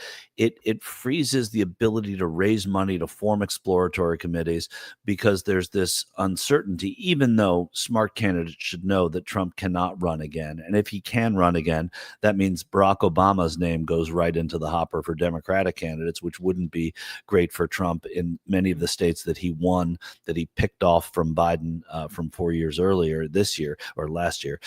So I think that it does benefit Democrats in that organizing for Republicans becomes more difficult because of the belief system that they've created on their side. And so I do think that I don't think Rahm Emanuel, first of all, Rahm Emanuel's from Illinois. Mm-hmm. Rahm Emanuel does not have the glad handing political gift that you need to be president. You can win a seat in Congress that way, certainly, but you cannot do it for the presidency. And if he's running from Illinois and J.B. Pritzker's running, he's not going to be able to raise enough money to beat J.B. Pritzker back. I mean, because he's going to have to he's going to have to count on those dollars from Illinois, and he wouldn't be able to get them if Pritzker's running.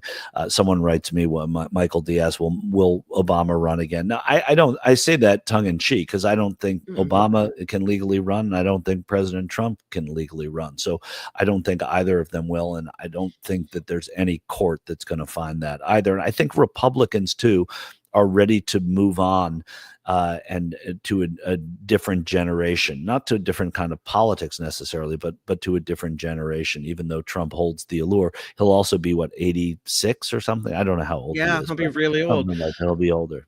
But as he you can't do it. It's illegal. As you mentioned earlier, though, these people that are so entrenched in MAGA, they don't seem to budge at all.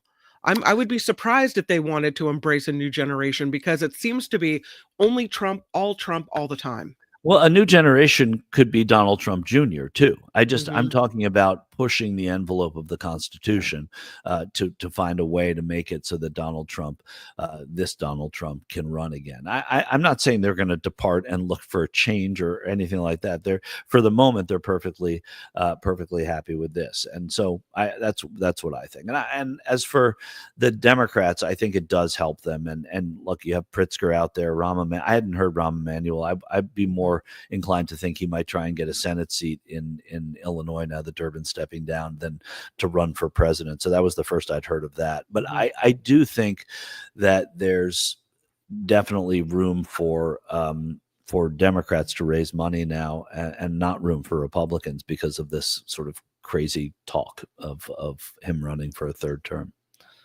The United States Army has suspended a commander, a woman, after a portrait of Trump was found flipped around. Oh, look at that right there. It's flipped around. Nobody wants to see. Right. It's not just Trump. I mean, it's not just Trump that you had there. You had Trump, Vance, and Hegseth. And all three of them flipped around. The Army said in a statement on Saturday that Colonel Shayla Baez Ramirez, which is she's the base's first female commander, she's been suspended as garrison commander at Fort McCoy, Wisconsin. They apparently say, she's the Department of Defense shared this post on the social platform X, showing a picture of the wall of the chain of command where Trump, Hegseth, and Vice President Vance's photos were turned around to face a wall. And they say, we fixed it. An investigation has begun to figure out exactly what happened. Busted. I guess you can't tamper with the photos, huh? You can. Well, this is it's a funny story, and it's whatever. It's a prank and penalty paid, etc. The military has its rules, but what it does do is it shows how the weak hold that Pete Hegseth probably has on his job, because the rank and file, the generals, the lieutenant generals, the people with ranks that are high in the military don't respect the civilian leadership of the military.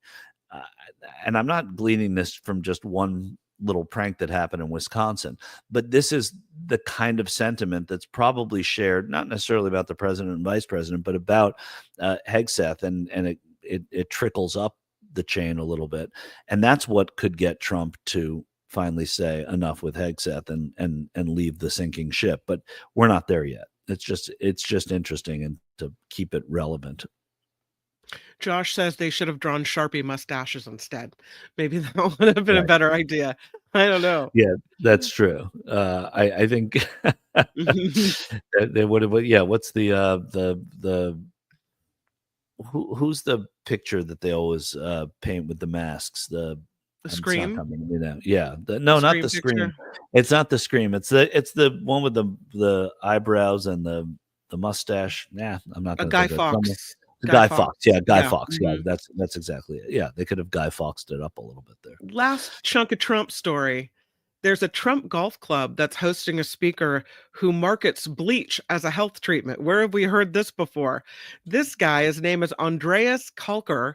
He is a prominent peddler of chlorine dioxide remedies. He's going to appear at the Truth Seekers Conference in Miami. He is listed among 50 speakers. He is marketing the bleach his online brochures claim this is a toxic chemical, by the way.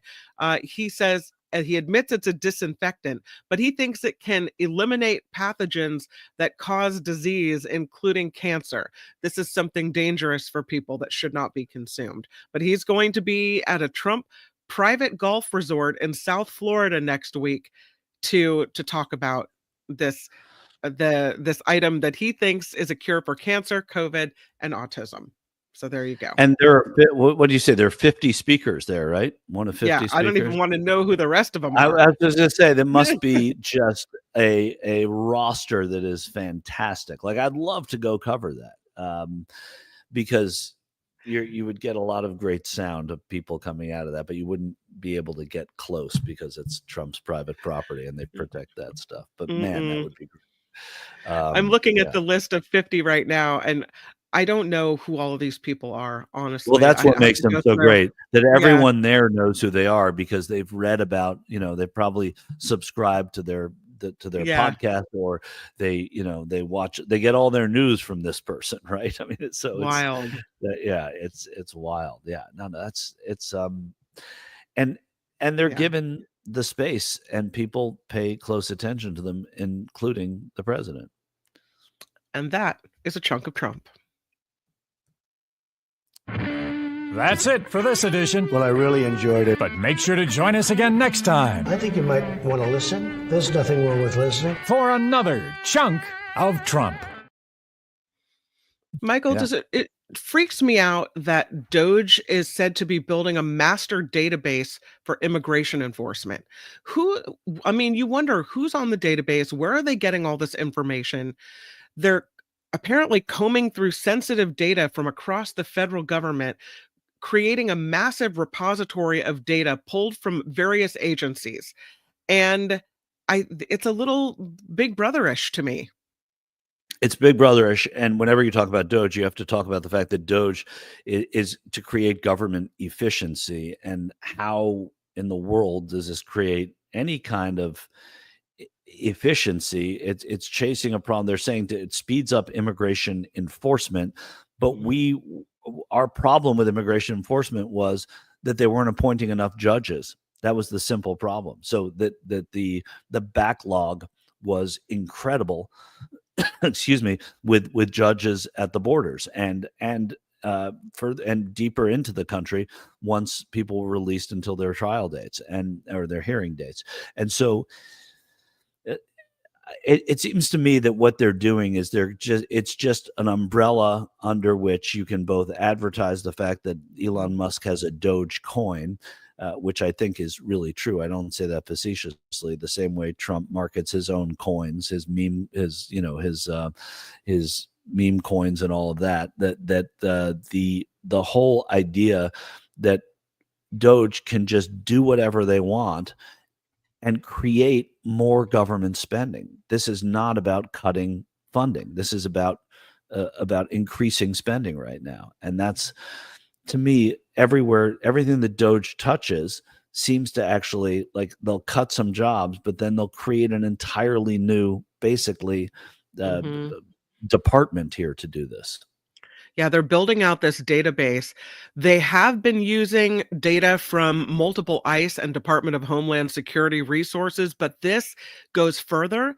It identifies people with civil immigration violations as well.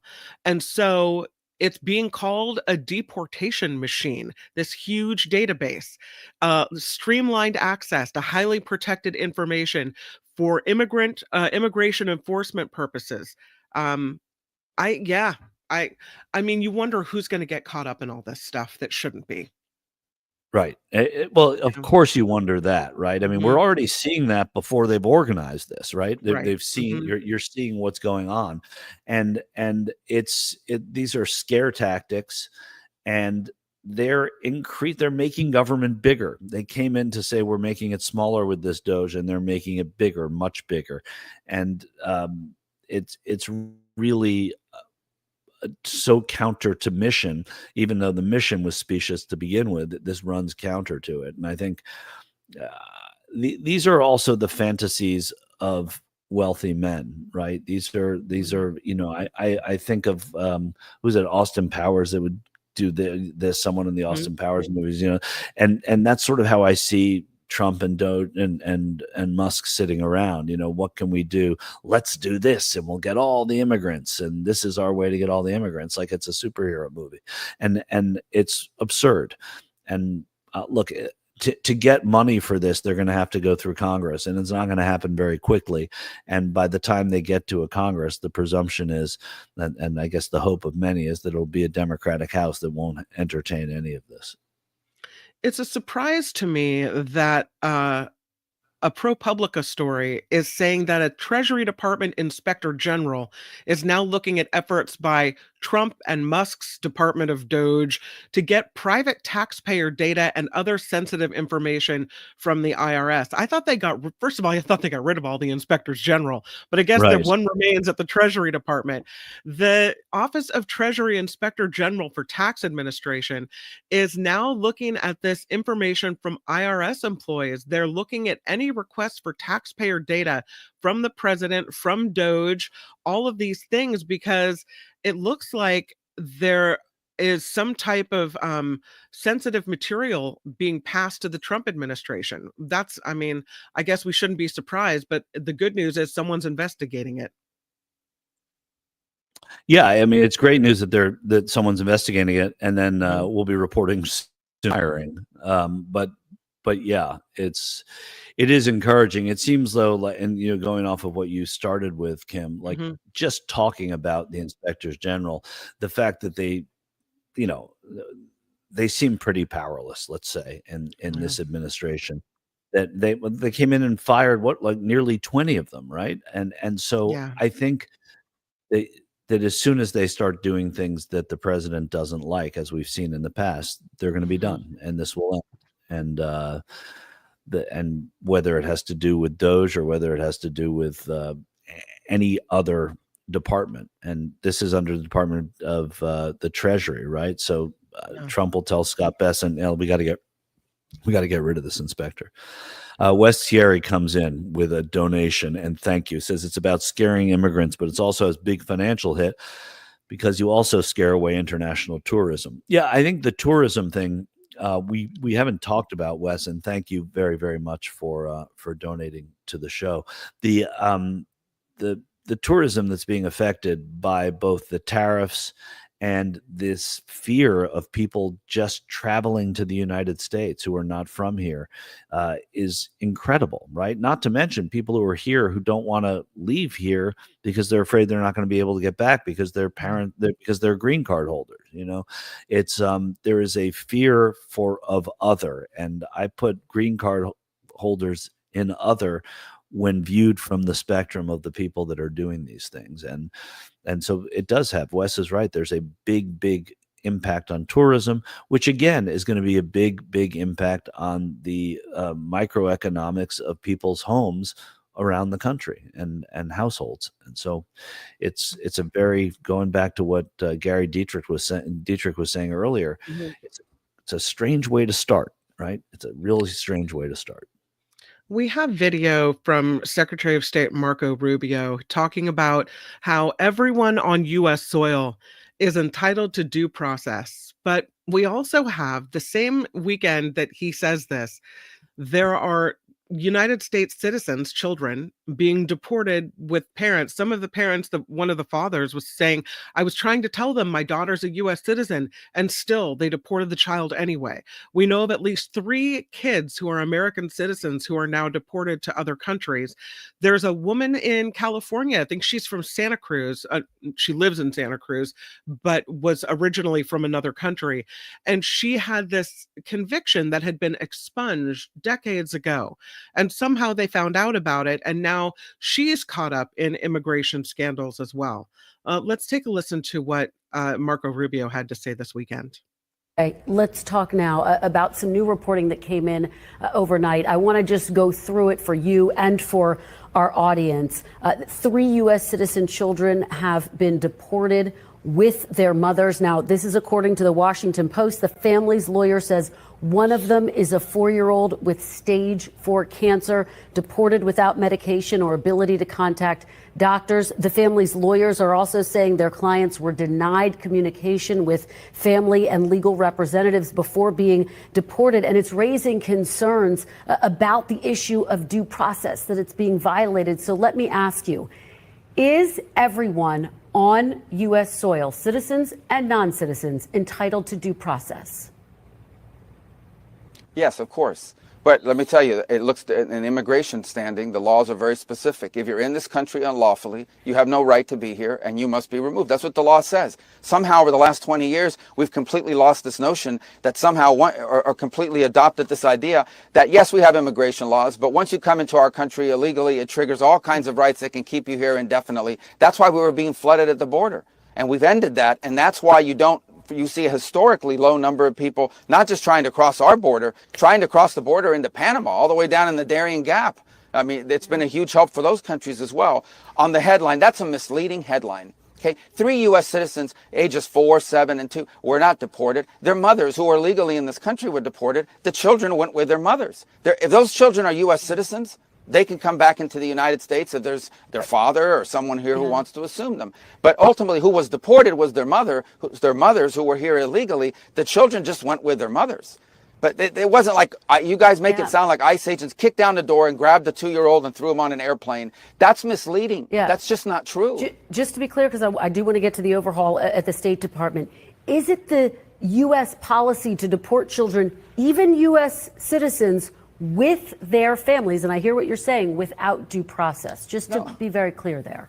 Well, no. Again, if someone's in this country unlawfully, illegally, that person gets deported. If that person is with a 2-year-old child or has a 2-year-old child and says, I want to take my child with me, well, then you have 2 choices. You can say, yes, of course you can take your child, whether they're a citizen or not, because it's your child. Or you can say, yes, you can go, but your child must stay behind. And then your headlines would read, U.S. holding hostage 2-year-old, 4-year-old, 7-year-old while mother deported. So the parents make that choice. I imagine those 3 U.S. citizen children have fathers here in the United States. Yeah. They can stay with their father. That's up to their family to decide where the children go. Children go with their parents. Parents decide where their children go. Right. The U.S. deported their mothers who were illegally in America. Thanks for watching. Thanks, I appreciate it. Yeah, so and it's interesting because one of the articles I was reading about one of these kids that was deported with their mother was that the father was calling immigration saying, you're deporting a U.S. citizen. I want my child. And that the child was deported anyway. So that doesn't necessarily jibe with what Marco Rubio is saying there. No, it doesn't. And Rubio's, really on his heels here. He also, as a child of Cuban immigrants, the Cuban immigration story is far different than the immigration stories that you're seeing from other places because of the way the Cubans were accepted here because of Castro.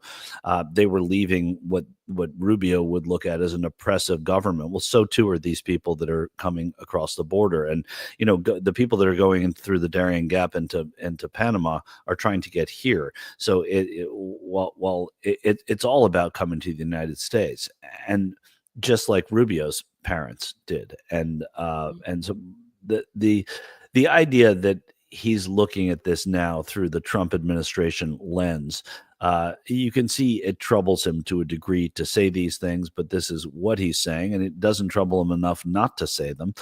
So I don't have a great deal of sympathy, but the inconsistencies that you just pointed out, the inconsistencies that we see from Rubio and others in this administration on who gets deported and who doesn't, the America deporting the mother of 2 American citizens who are minors, who are toddlers, is really an ugly place for the country to be in. And I think that's where the immigration issue is having trouble. I think it's impacting the way Americans are looking at the Trump administration and what they're doing.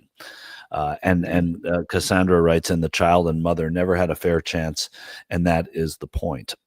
Yeah, of course they didn't. And you come here for a better opportunity. You have your children here so that they grow up as Americans and have a better opportunity, and you're haphazardly deported. That the haphazard nature of this, just because you're illegal, anybody here on soil here has due process. Speaking of immigration, remember that last week we were talking about Kristi Noem had her purse stolen? Yeah. And there's all kinds of issues about how the Secret Service weren't paying attention or whatever else. But it turns out that one of the suspects arrested in the connection with the theft of her purse is here in an undocumented fashion. That they didn't even know who she was. So I find that, kind of interesting that would Yeah, I happen. find it interesting too. It's Mhm. unfortunate in many ways. It's unfortunate that it happened because Yeah. but it certainly pushes a narrative and lets Kristi Noem go out on the road now and talk about how even I was impacted by the craziness of our immigration policy here. But it is also ironic, as you say, that Mhm. this person had no clue who Kristi Noem was. It was just a bag, and that's what happened. They said it was a nice looking bag. That's why they were attracted to it. It was a pretty Well, fancy bag. I'm Mhm. sure it was, knowing Kristi Yeah. Noem. I'm sure it was a nice looking bag. There's no question. Yeah. So this, all of these stories, I just said the word haphazard, and I said it accidentally, but it's true. There's the immigration policy in this country is so haphazard right now, and it is causing Americans to not be behind. I mean, for Trump to be underwater on immigration is an incredible thing if you think about it in any kind of political way, and that it was unpredictable. If you thought that he would have the sympathies of even the most moderate of Democrats and some progressive Democrats that thought that, hey, what he's doing on immigration, I understand it. We got a problem, but now he's underwater on it. It's an incredible thing. I can't believe it. Let's do. Do you have another story? Because I was going to say we have 48 free seconds. I have so many stories, so let's go ahead and do Okay. sports because I could just keep going and going. Well, no, we could keep going and going, but I always like to take a break for sports. Let's make sure we get your and- sports in. Absolutely. And sports is the least produced segment here at the Mark Thompson Show. It's just sort of whatever I think of. So if there is not production value, please hold your letters, hold your phone calls. But before we get to sports, Luis comes in with a donation. Thank you, Luis, for supporting the show. Marco Ruinall is an embarrassment. I can't believe Gary D views this dude as some sort of success. Guess maybe in the DT clown car, he's outstanding.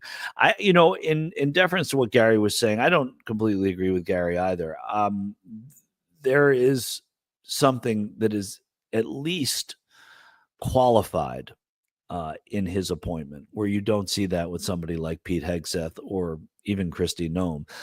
Marco Rubio was a senator. He served on foreign relations. These are the types of people that become secretaries of state. So to that end, I get it. There's a little bit of just adult resume in the room, if not all the way full adult. So I get that, but I also understand what Luis is saying, because, what would look better is if Rubio said no, but that would never have happened. And yeah, so he also has the support of his Senate colleagues, but he won't have it forever. He won't have. It's different voting for Marco Rubio to be confirmed than it is to support what Marco Rubio is doing at the Pentagon. I mean, at the Department of State, but especially going into an election year next year, you're going to see some pushback. So anyway, let's do our 48 seconds of the least produced segment. So there's an interesting story here is that Shadur Sanders was the son of Deion Sanders. They had the NFL draft over the weekend.